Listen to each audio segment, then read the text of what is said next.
เมาจนฟิวขาดวันที่เธอตัดขาดทางเฮาสำลักเหตุผลเนาคำว่าเราเข้ากันไม่ได้หมื่นพันเหตุผลที่คนจะหาทางไป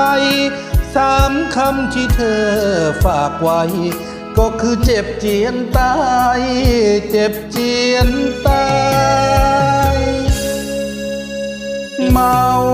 จนห้องไห้หยดน้ำตาปนในน้ำเหล้าเมื่อมองดูรูปสองเราก่อนความเหงาเข้าตำหัวใจวันที่คืนคมพัดลมยังไหวอะไรก้มหน้าและไม่ยอมสายคงเสียใจที่ฉัน